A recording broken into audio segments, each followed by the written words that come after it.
Hi, I'm Angela Durden, and I am recording this on February 4th, 2025, because I just saw some advertising for a Super Bowl video that's coming up, and I thought I would share my thoughts on that, and we'll talk about it for just a little bit.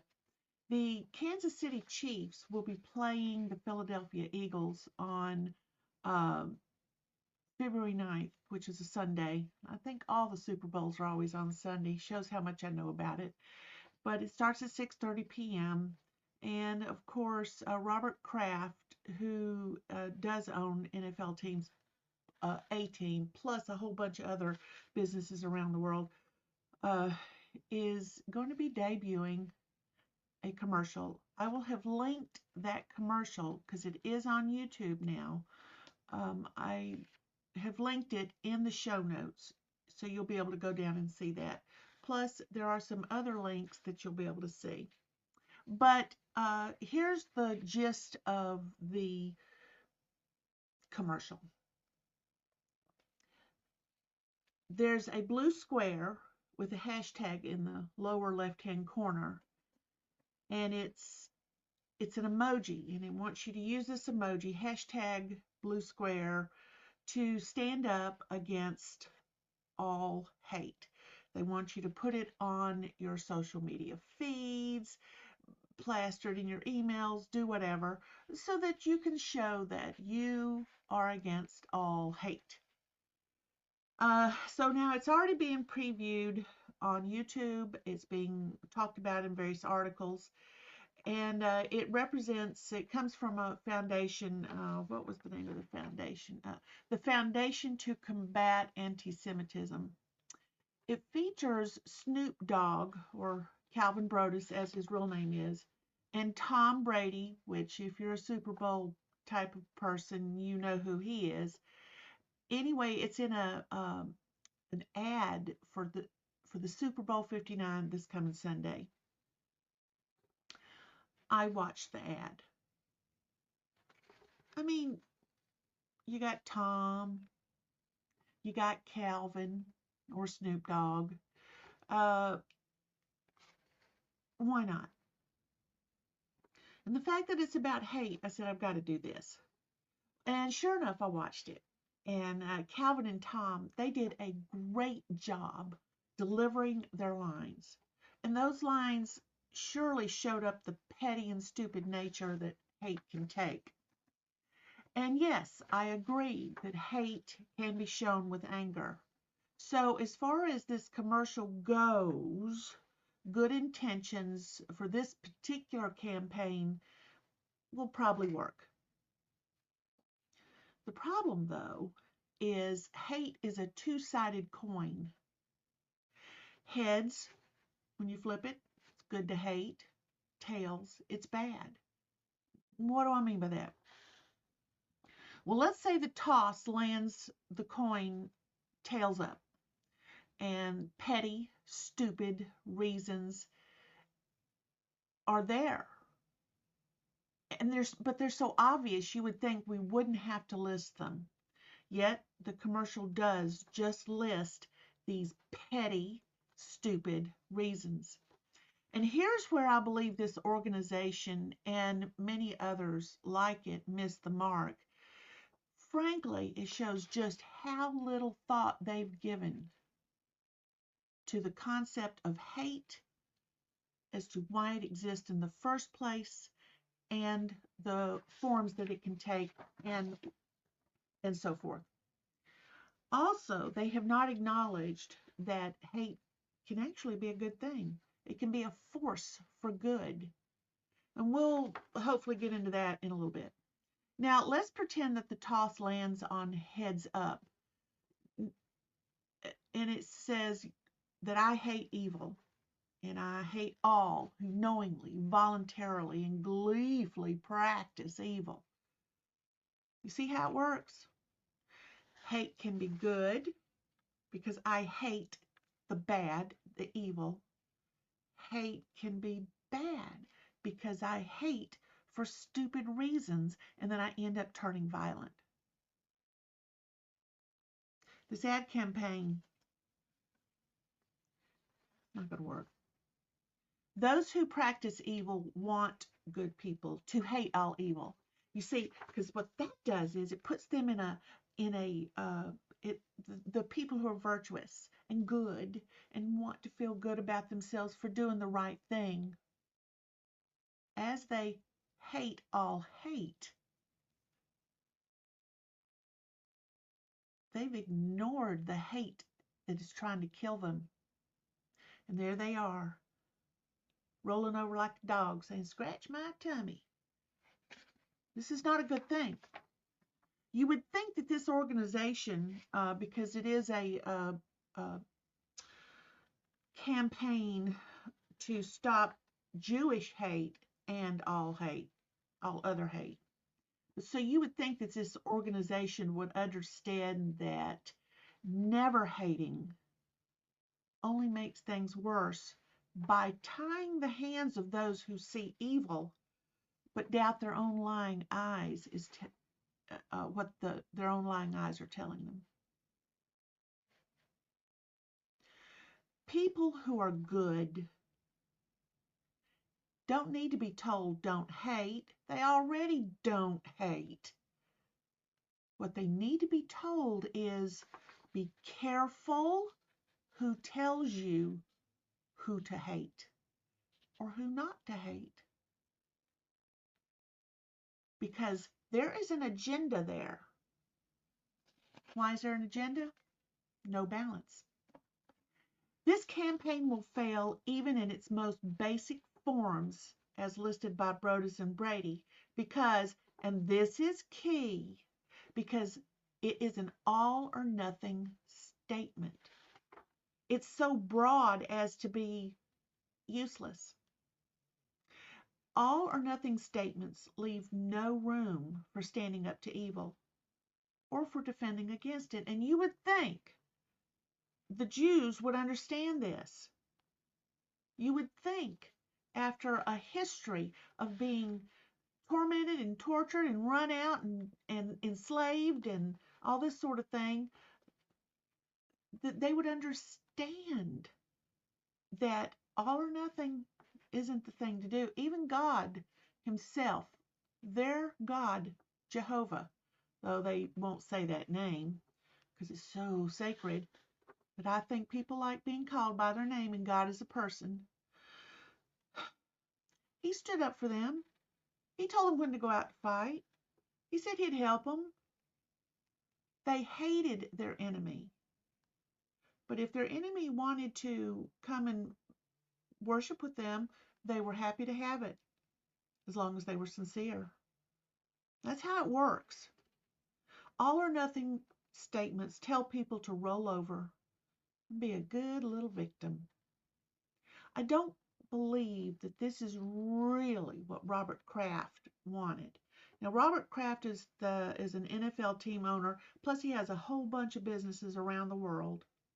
And he's the money behind this foundation, although I'm sure money's come from other places too, but he's the main moving force. Do you really think, Robert, that you want people to roll over and be a good victim by listening to your all or nothing statement? I don't think so. I don't think so at all. Let me tell you why I think this is not the case. You have an NFL team, and by the very nature of a game that is time limited and has two teams playing or two people, the very nature of it is all or nothing. You either win or you lose. You get all or nothing. And that's good for the game. It's time limited. Everybody has a good time. You know, we have our hot dogs and our beer and our tailgate parties and blah, blah, blah. But if these are two countries or two ideologies fighting, it's not a good thing. It's not. And we've got ideology fighting right now. We've got evil ideologies fighting. Now, they go under the umbrella heading, if you will, of Marxism, but it all comes from Satan. Satan is the one that gets people to hate each other for no damn good reason other than it just keeps them stirred up, riled up. Hate motivates people to destroy the Jews. For what reason? Innuendo? Rumor? I could go on with a long list of things that people hate. That's Satan's instigation, and they don't even know it because they're paying attention to the wrong people with messaging that is all or nothing.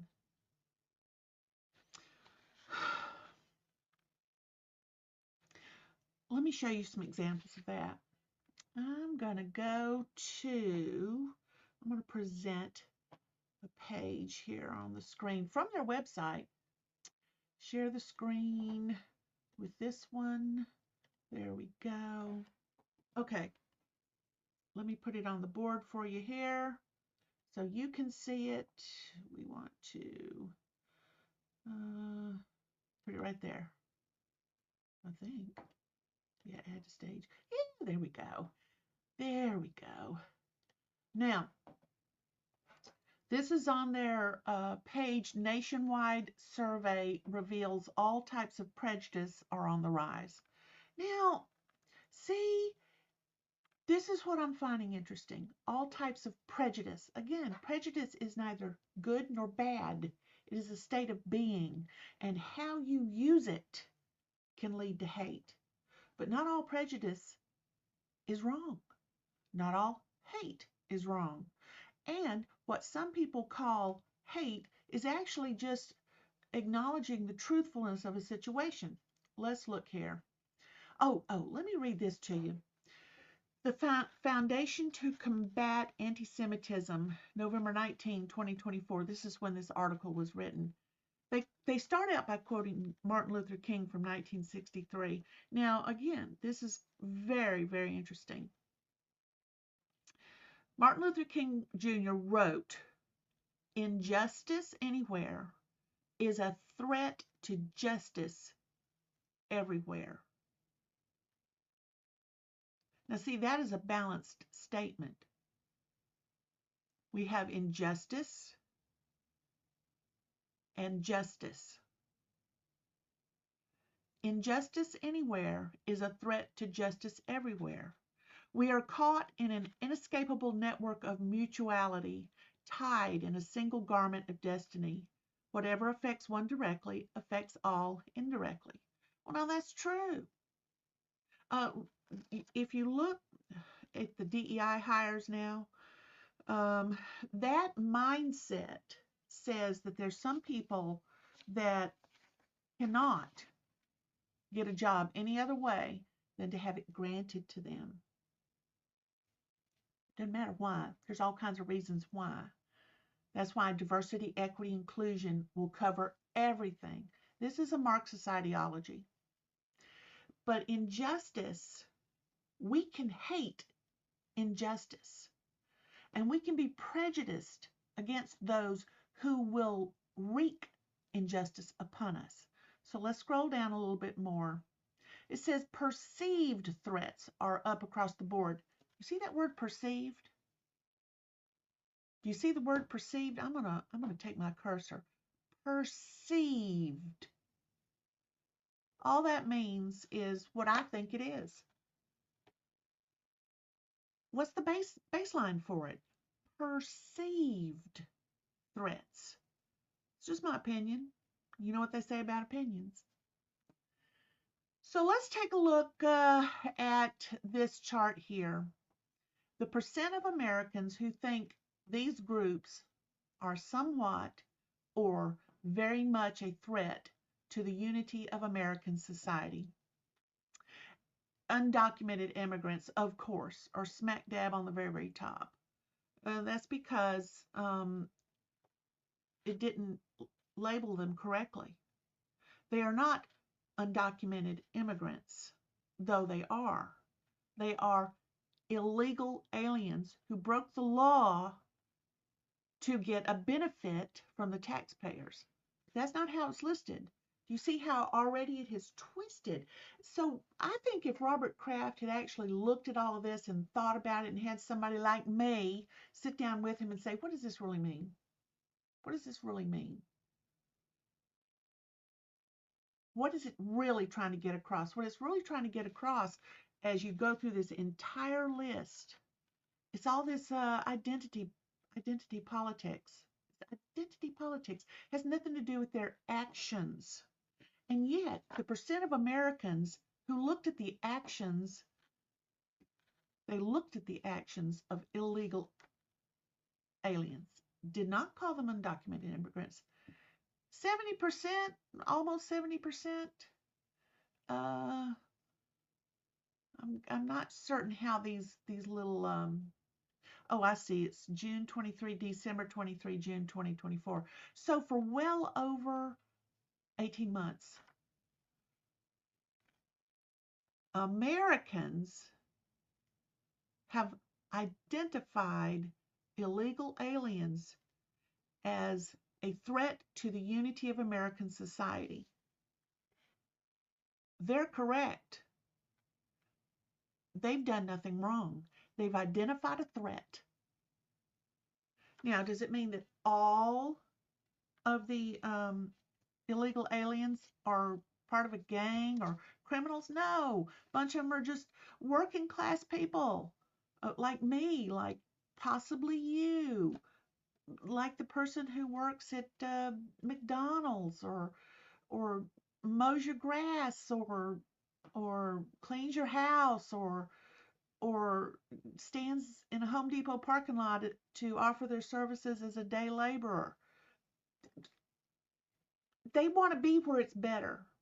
And the only reason that most of them are here is because the President of the United States and whoever it was that Joe Biden had running the country, because he obviously couldn't, they said, we'd prefer if you not come, but hey, we're going to make it for you easy for you if you do come.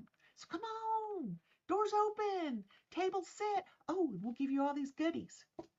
The American people, according to this chart that you see right here, you see that? Oh. 70% of the United States citizens realize that illegal aliens are hurting the very foundations of the republic upon which this country was built. And this country, the reason it's important for it to have this stable foundation is because it's the only country in the world that is maintaining the stability of the earth, of all the nations of the earth. Granted, Obama didn't do such a good job. The Bushies didn't do such a good job. Clinton,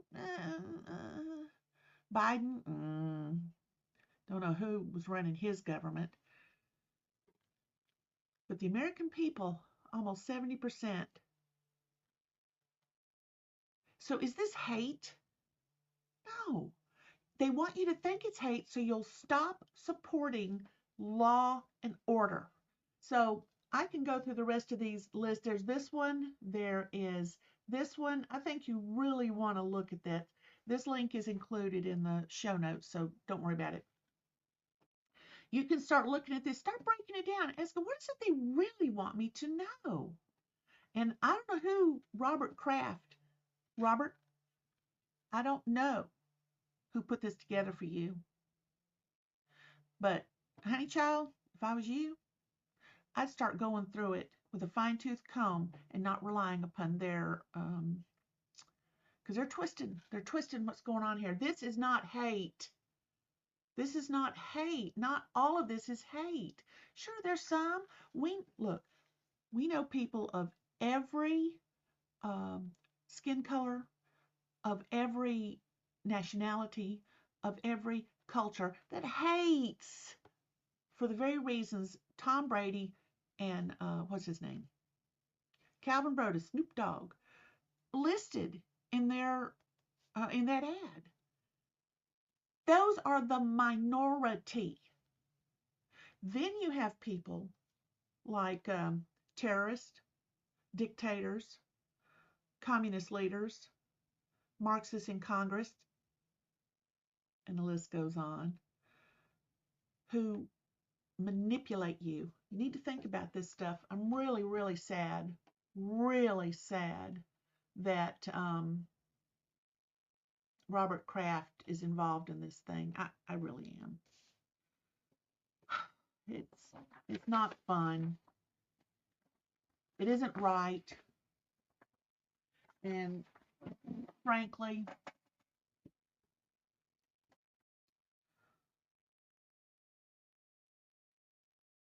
I hate it that Snoop Dogg and Tom Brady had to be involved in it.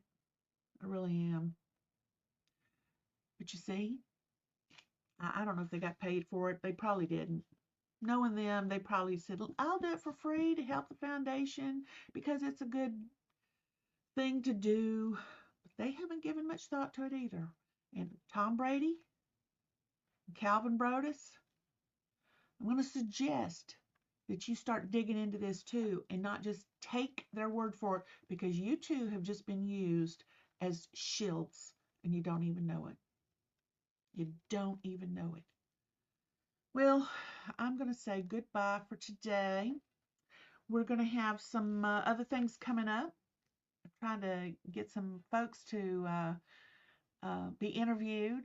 We've got coming up Mary Graybar, probably next week or so. Got some other folks we're trying to work on too. It has really been a very interesting process, this putting together of a podcast, of a video podcast. I'm finding that I hate it and I love it. See? You can be both and not be wrong. Well, goodbye. And I'm going to see, how do we stop recording this thing? Oh yeah, we hit the end recording button.